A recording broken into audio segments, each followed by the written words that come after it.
अब जनाब इसमें जो है वो 7th, as Netanyahu urges full occupation of Gaza, उसने फुल ऑक्यूपेशन का कहा तो Israeli defence chief cuts forces and signals restraint, उसने कहा कि मैं पीछे ही रहूंगा। फिर उसके बाद थोड़ी देर पहले एनालिसिस आ गया, defying Israeli army occupation, Netanyahu pushes to escalate an unwinnable war in Gaza. फौज कह रही है नहीं करना, फौज ऑपोजिशन में चली गई है, नेतन्याहू कह रहा है कि लड़ो, फौज कह रही है नहीं लड़ना। फौज ने हुक्म मानने से इनकार कर दिया। उसके बाद जेरूशलम पोस्ट 12 मीडिया से आपको अंदाजा हो रहा है कि वहां पे क्या हो रहा है।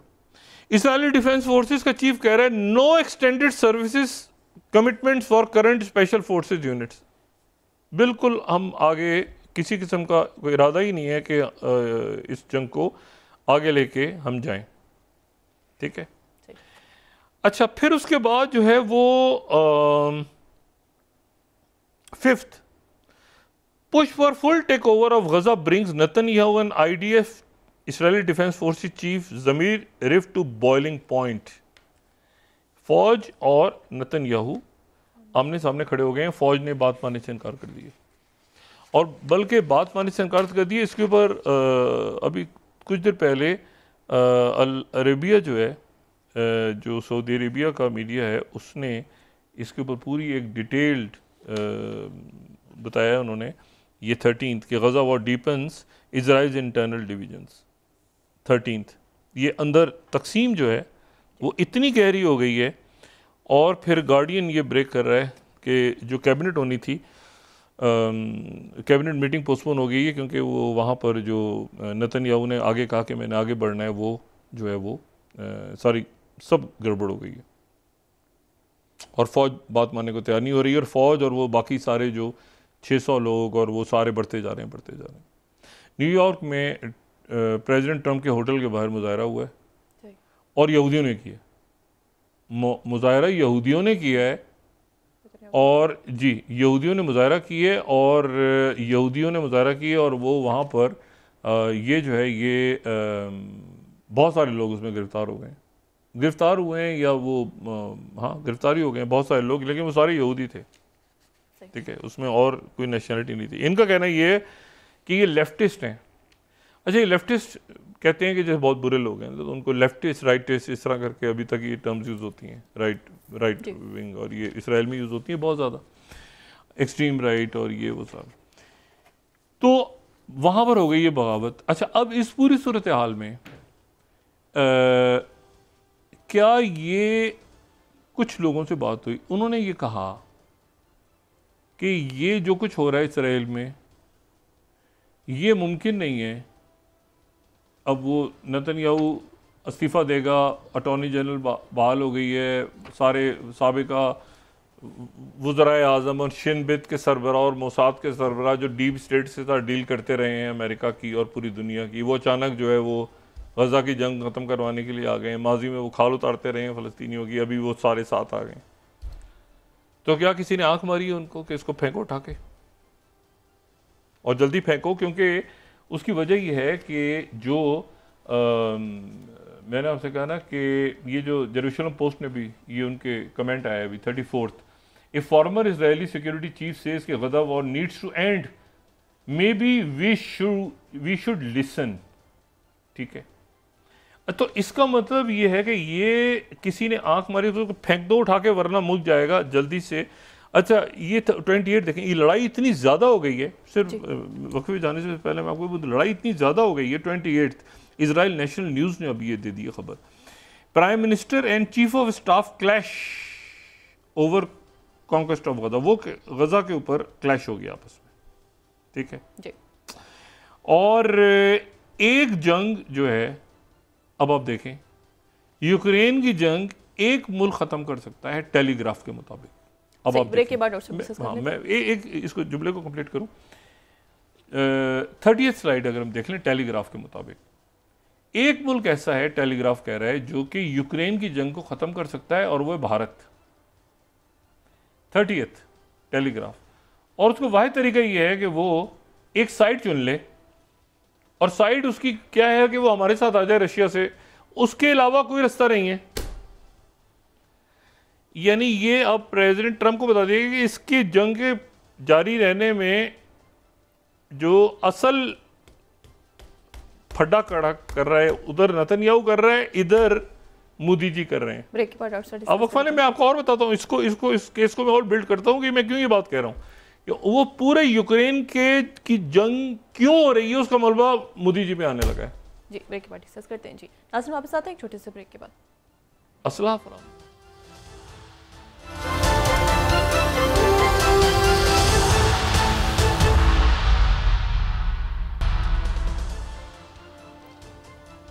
वेलकम बैक नाज़रीन। तो डॉक्टर साहब ये कहते हैं कि भारतीय वज़ीर आज़म को एक तवील अरसे से सारी सूरत हाल का इल्म था कि ऐसे होने जा रहे हैं।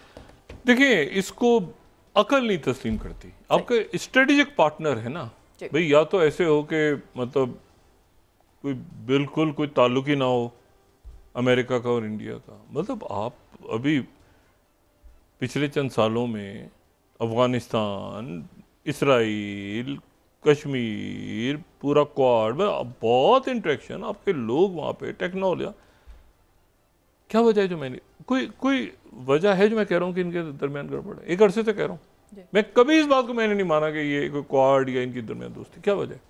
कोई देखें, अगर एक ये कैसे मुमकिन है कि ये मैं बात कह रहा हूँ और वो ये इनको नहीं पता और अचानक इनकी आँख खुल रही है और उनको पता अच्छा ऐसे हो गया?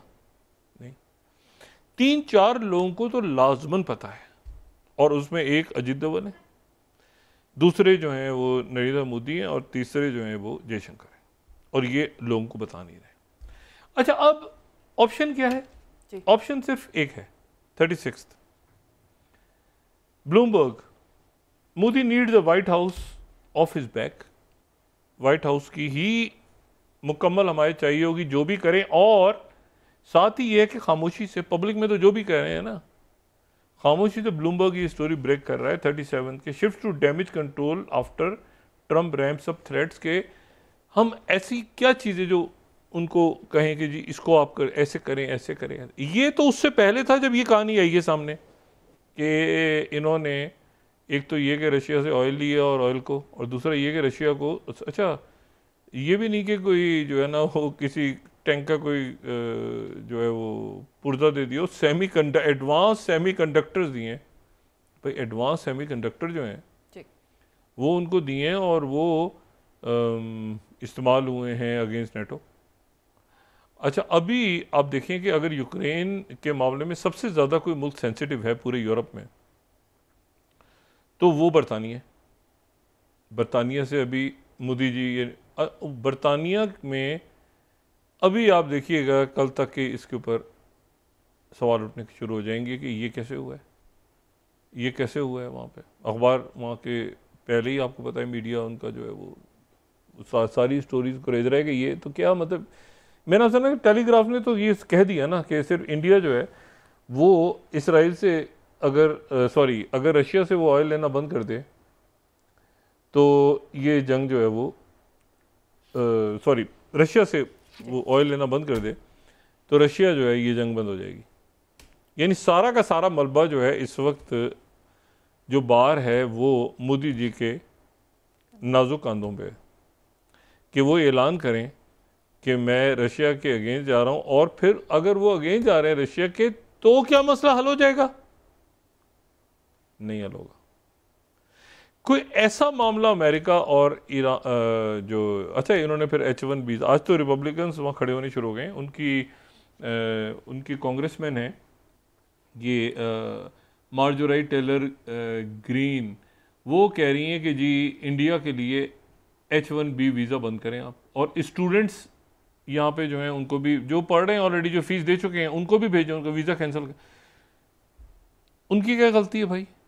उन्होंने फीस, मैं आपसे कह रहा हूँ ना कि जब लीडरशिप्स अच्छी हो ना मुल्कों की तो वो मुल्क आगे निकलते हैं, वो उनके अंदर वो दूरअंदेशी हो कि कैसे हमने दुनिया में एक ग्लोबल विलेज में कैसे चलना है, कैसे, ठीक है ना। मतलब हर एक को जबियाँ पा के आखिर में जाके जो है वो आप, मतलब है कि अब कभी तुर्की के पीछे, कभी इसके पीछे। अभी ट्रम्प को गालियाँ दे रहे हैं, अभी ट्रम्प को गालियाँ दे रहे हैं। बिल्कुल वही सूरत हाल बनी। आपको पता है वहाँ अभी इसराइल में क्या हो रहा है? वो फौज को गालियाँ दे रहे हैं। नेतन्याहू और उसके वजीर जो दाएं बाजू के लोग हैं, ये इसराइल की फौज को गालियाँ दे रहे हैं, फौज के सरबराह को गालियाँ दे रहे हैं, कह रहे हैं इसको बरतर होगा। उसने कहा मैं नहीं जाऊँगा तो मेरे साथ सारे जाएंगे। और आज पहली दफ़ा जब से ये जंग शुरू हुई है, यानी जाहिरियत शुरू हुई है, तो कत्लेआम शुरू हुआ है, तो इसराइल के लोगों ने आम लोगों ने, प्राइवेट लोगों ने गजा के अंदर जाके सामान देना शुरू कर दिया। सही। यानी फौज यानी आप देखें ना, पहले तो ये रफा से और यहाँ से जा रहा था ना, अब 50 बच्चे, फिर भी डेथ्स हो रही हैं, 50 बच्चों की डेथ हुई है। इन्होंने एक जगह पर कहीं आज दोबारा किसी ने वहाँ पे मिसाइल वगैरह चलाया है, वहाँ पर भी कुछ डेथ्स हुई, लेकिन सारा वहाँ से जा रहा था। तो आज इसराइल के लोग भी एंटर हो गए वहाँ पे गजा में, खाना पीना लेके। वो फौज ने नहीं रोका, और फौज ने नहीं रोका। तो अब सवाल ये है कि अगर ये सूरत हाल वहाँ पर क्रिएट हो रही है तो इसको फिर अब ये देखें ना, NBC अमेरिका, ये पूरी दुनिया में ये खबर है ना, 20th, Modi was ready to make India great again MIGA, लेकिन ट्रंप ने अमेरिका रख दिया आगे। नहीं, मीका नहीं है, मैगा है। मतलब है कि ये अब इसको वो कैसे जो है ना वो मतलब कैसे आगे निकलेंगे। और इसमें इशू सारा ये है कि देखें, जियो पॉलिटिक्स हमेशा वही बात जो एक स्टूडेंट के तौर पे इतने अरसे में हमने समझा है, वो आपके पड़ोस से शुरू होती है। अगर आप पड़ोस में तगड़े हैं तो आप तगड़े हैं, ठीक है। मतलब है कि जनूबी अफ्रीका चला तो गया है इसराइल के जेनोसाइड के खिलाफ, लेकिन वो असर इजिप्ट का ही पड़ोस है ना, और जॉर्डन। मतलब आपके अगर पूरे सारे के सारे मुल्कों के साथ ही आपका झगड़ा है, तो भाई मसला ये है कि फिर उन मुल्कों से बात करके आप मतलब आप कुछ है नहीं ना, कोई मतलब डिलीवरी कोई चीज़ कोई, या तो ऐसा हुआ है। अच्छा, इस बात से मैं डिसएग्री इसलिए करता हूँ कि भारत के लोगों ने, अगर आप वहाँ जाके देखें तो टेक्नोलॉजी में और हर फील्ड में लोग बहुत आगे हैं। मतलब ये देखें, ये मोदी जी ही बता सकते हैं कि ट्रंप इनको क्या ये अच्छा सुबह ही ऐलान कर दें, फ़र्ज़ करें अब ये कर सकते हैं ऐलान कि जी हम रशिया से ऑयल लेना बंद कर रहे हैं, दुनिया कहेगी अच्छा, उधर ब्राज़ील और बाकी मुल्क सारे, और वो पता चला फिर तो सारे अंडे एक ही टोकरे में डाले हुए हैं ना। जो मैं फिर पाकिस्तान की बात करता हूँ, हमारे अमेरिका के साथ उतार चढ़ाव अच्छे बुरे, लेकिन कभी ऐसा नहीं हुआ कि बिल्कुल जनाब वो बिल्कुल, यानी जब एक होता है ना कि ताल्लुक रप्चर होना, नहीं, कभी भी नहीं हुआ। शिकायतें भी रही हैं, इल्ज़ाम, बातचीत, ये वो सब चलता रहा। इनके स्ट्रेटजिक पार्टनर हैं वो भाई, इनके स्ट्रेटजिक पार्टनर हैं इनके,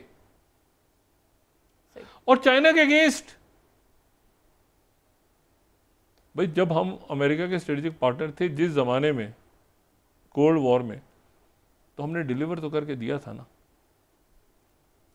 जी। जैसे भी किया था डिलीवरी तो, भाई डिलीवर तो किया था ना। आज जो स्ट्रेटेजिक पार्टनर को हमने डिलीवर तो किया था ना। अब मसला ये है कि अगर आप पाकिस्तान के साथ ही जहाज गिर गए आपके, तो कौन सा चाइना, उधर मोहम्मद यूनुस बैठे हैं, उधर मालदीव बैठे, उधर नेपाल बैठा है, उधर ये SCO पूरी की पूरी पट्टी बनती जा रही है ऊपर तुर्किया तक, उसमें रशिया, चाइना, ये अरब ममालिक सारे। देखें ना बात ये सारी कि वो, और ये हाथी के पाँव में सबका पाँव, ये तो सब जब देख रहे हैं कि चाइना से आपका फड्डा है, तो अमेरिका तो साथ था ना, तो अमेरिका को स्पेस दी हुई थी। जब ट्रंप को गालियाँ दे रहे हैं आप और ट्रंप से फड्डा हो गया, मुझे बताएं तो कौन सी दुनिया का कौन सा मुल्क हो क्या गया। एक मिनट ठहरो यार, पहले तो चाइना से था, हम तो वेस्टर्न ब्लॉक में थे ना। और आपको पता है यूरोप के मुल्क भी अब चाइना से रिजू कर रहे हैं अपनी ट्रेड वगैरह के लिए। बाकी हमारा तो चाइना स्ट्रेटेजिक पार्टनर है, हम चाइना के स्ट्रेटेजिक पार्टनर हैं, और अमेरिका से ज़बरदस्त दोस्ती है, ठीक है। मतलब इस तरह से है ना कुछ मामला। अब बात यह है सारी कि ये इनको ये पता ही नहीं कि इनका स्ट्रेटेजिक पार्टनर इनको ठुडा मार रहा है। ये मोदी जी को नहीं पता, और ये और भी लोगों को नहीं बता रहे। और फिर उसके बाद वो एक वजारत खारजा की तरफ से कहा गया, एक बयान भी नहीं खुद दे रहे, बात भी नहीं कर रहे, ढके छुपे आगे पीछे। भाई हुआ क्या? एक होता है ना कि आप किसी जगह ब्रीफ करते हैं सारे लोगों को,